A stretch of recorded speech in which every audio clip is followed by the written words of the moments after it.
രാജ്യത്ത് ഒരു ഹിന്ദുക്കളും അവരുടെ അട്ടിപ്പർ അവകാശമൊന്നും BJPക്കോ RSSനോ നൽകിയിട്ടില്ല. പിന്നെ എന്തിനാണ് ഇത്ര ചൊടിക്കലെന്ന് മാത്രം മനസ്സിലാകുന്നില്ല. ഒരു ഹിന്ദുവിനെതിരെയും സിനിമയിൽ പറയുന്നുമില്ല. പിന്നെ ആർക്കാണ് ഇവിടെ കുഴപ്പം? ജിഹാദി ഫണ്ട് ഈ സിനിമയെ ബന്ധിപ്പിക്കാനുള്ള കാരണം എന്താണ്? സുരേന്ദ്രൻ മാറി രാജീവ് ചന്ദ്രശേഖർ BJP തലപ്പത്തേക്ക് വന്നപ്പോൾ കരുതി വിവരമുള്ള ഒരെണ്ണമെങ്കിലും ഉണ്ടല്ലോ ഈശ്വര ഈ കൂട്ടത്തിലെന്ന്. പക്ഷേ അധ്യക്ഷനായ മൂന്നാം പക്കം അപ്പക്കാണുന്നവനെ അപ്പ എന്ന് വിളിക്കുന്ന കൊണം ചന്ദ്രശേഖർ എടുത്തു തുടങ്ങി. എമ്പുരാനെതിരെ ഇത്രയും വിവാദങ്ങൾ ഉണ്ടായപ്പോൾ സിനിമയെ സിനിമയായി കാണൂ എന്ന് പറഞ്ഞ അതേ ആള് തന്നെ നേരം ഇരുട്ടി വെളുത്തപ്പോഴേക്കും നിലപാട് മാറ്റിയിരിക്കുകയാണ്. നമുക്കാദ്യം എമ്പുരാനെ കുറിച്ച് കഴിഞ്ഞ ദിവസം വരെയുള്ള രാജീവ് ചന്ദ്രശേഖരന്റെ നിലപാട് എന്തെന്ന് കണ്ടിട്ട് വരാം. ഇന്നലെ MT രമേശ് പറഞ്ഞില്ലേ സിനിമയായിട്ട് കാണണം പറഞ്ഞില്ലേ? അതാണ് ഞങ്ങളുടെ പാർട്ടിന്റെ വിവാദങ്ങളൊക്കെ അനാവശ്യമാണ്. പല ഒരു റൈറ്റ് വിങ് ആയിട്ടുള്ള പല സോഷ്യൽ മീഡിയ ഹാൻഡിൽ നിങ്ങളല്ലേ ഉണ്ടാക്കുന്നത്? ഞാൻ ഉണ്ടാക്കിയോ? എന്തിനാ ഓരോന്ന് പറഞ്ഞത്? സമൂഹ മാധ്യമങ്ങളടക്കം യുവമോർച്ച നേതാക്കളടക്കം സിനിമ ബഹിഷ്കരിക്കണമെന്നൊരു ആഹ്വാനങ്ങൾ നടത്തുന്നുണ്ട്. അപ്പൊ അതൊക്കെ അത് എന്നോട് എന്തിനാ ചോദിക്കുന്നത്? അവരോട് പോയി ചോദിക്കുക. സംസ്ഥാനത്തെ BJP അധ്യക്ഷനാണ്. അപ്പൊ ഞാനാ പറഞ്ഞത്? ഞാൻ പറഞ്ഞത് BJP പ്രവർത്തകർമേൽ അങ്ങേക്ക് അപ്പൊ അവരോട് അവരുടെ ഉത്തരവാദിത്വം. MT രമേശ് ഞങ്ങളെ ജനറൽ സെക്രട്ടറി ഇന്നലെ പറഞ്ഞു. അദ്ദേഹം പറഞ്ഞു സിനിമയാണ്, സിനിമയായിട്ട് കാണണം. ഈ വിവാദങ്ങളൊന്നും ആവശ്യമില്ല. വിവാദങ്ങളുടെ ഒരു ആവശ്യമില്ല.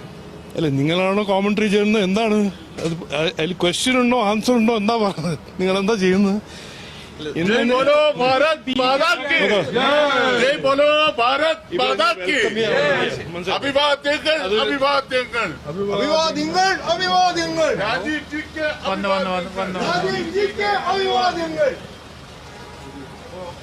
ഫസ്റ്റ് തന്നെ BJP സംസ്ഥാന അധ്യക്ഷനായി ചുമതല ഏറ്റെടുത്ത ശേഷം അദ്ദേഹം പിന്നീട് ഡൽഹിയിലാണ് ഇപ്പോ വിമാനമിറങ്ങിയ ശേഷമാണ് മാധ്യമങ്ങളെ കണ്ടത്. എന്തായാലും എമ്പുരാനുമായി ബന്ധപ്പെട്ട കാര്യങ്ങളിൽ പാർട്ടി നിലപാട് എന്താണെന്ന് MT രമേശ് പറഞ്ഞതാണ്. സിനിമയെ സിനിമയായി തന്നെ കാണണം, മറ്റൊരു തരത്തിലും സിനിമയ്ക്കെതിരെ പ്രതിഷേധിക്കാൻ ഉദ്ദേശിക്കുന്നില്ല എന്നാണ് MT രമേശ് പറഞ്ഞത്. അതാണ് പാർട്ടി നിലപാടെന്നാണ് അദ്ദേഹം പറയുന്നത്. അതേസമയം BJP പ്രവർത്തകർ സിനിമയ്ക്കെതിരെ ഉയർത്തുന്ന പ്രതിഷേധങ്ങൾ, അതിനെതിരെ ഉയർത്തുന്ന വിമർശനങ്ങൾ, സമൂഹ മാധ്യമങ്ങളിലടക്കം ഉയരുന്ന വിമർശനങ്ങളിൽ അതാരാണോ അത്തരത്തിൽ വിമർശിക്കുന്നത്, പ്രതിഷേധിക്കുന്നത് അവരോട് ചോദിക്കണമെന്നാണ് ഇപ്പോ രാജീവ് ചന്ദ്രശേഖർ പ്രതികരിച്ചത്. കണ്ടല്ലോ. ഇനി നേരം വെളുത്തപ്പോഴുള്ള രാജീവ് ചന്ദ്രശേഖരന്റെ മലക്കം മറിച്ചിലുകളെ കുറിച്ച് സംസാരിക്കാം. തന്റെ ഫേസ്ബുക്കിലൂടെയായിരുന്നു എമ്പുരാൻ താൻ കാണില്ല എന്ന് പറഞ്ഞത്. കേരളത്തിലെ എല്ലാ മാധ്യമങ്ങളും എമ്പുരാന്റെ കാര്യത്തിൽ BJPയും RSSും രണ്ട് തട്ടിലാണെന്ന വാർത്തകൾ പ്രചരിച്ചതോടെയാണ് ചന്ദ്രശേഖരന്റെ കഴുത്തിന് ആരോ പിടിച്ചത്. ഇനി സുരേന്ദ്രൻ എങ്ങാനാണോ എന്ന ചോദ്യമാണ് മനസ്സിൽ ചിരി ഉണർത്തിക്കൊണ്ടുവരുന്നത്. ഇന്നലെ വരെ മനുഷ്യനായിരുന്നു അയാളെങ്കിൽ നേരം വെളുത്തപ്പോൾ RSS ചട്ടുകമായി മാറി. ഇതിനും ഭേദം സുരേന്ദ്രനാണെന്ന കമന്റുകൾ ചന്ദ്രശേഖരന്റെ മലക്കം മറിച്ചിലൂടെ വന്നു തുടങ്ങി. ഫേസ്ബുക്ക് പൂർണ്ണരൂപം ഇങ്ങനെയാണ്: ലൂസിഫർ കണ്ടിരുന്നു, എനിക്കത് വളരെ ഇഷ്ടപ്പെട്ടു. ലൂസിഫറിന്റെ തുടർച്ചയാണെന്ന് കേട്ടപ്പോൾ എമ്പുരാൻ കാണുമെന്ന് ഞാൻ പറഞ്ഞിരുന്നു. എന്നാൽ ഇപ്പോൾ സിനിമയുടെ നിർമ്മാതാക്കൾ തന്നെ സിനിമയിൽ 17 ഭേദഗതികൾ വരുത്തിയിട്ടുണ്ടെന്നും ചിത്രം വീണ്ടും സെൻസർഷിപ്പിന് വിധേയമാക്കുന്നുണ്ടെന്നും തനിക്ക് മനസ്സിലായി. മോഹൻലാൽ ആരാധകരെയും മറ്റ് പ്രേക്ഷകരെയും അസ്വസ്ഥരാക്കുന്ന ഈ വിഷയങ്ങൾ സിനിമയിലുണ്ടെന്നും എനിക്ക് മനസ്സിലായി. ഒരു സിനിമയെ സിനിമയായി തന്നെ കാണണം, അതിനെ ചരിത്രമായി കാണാൻ കഴിയില്ല.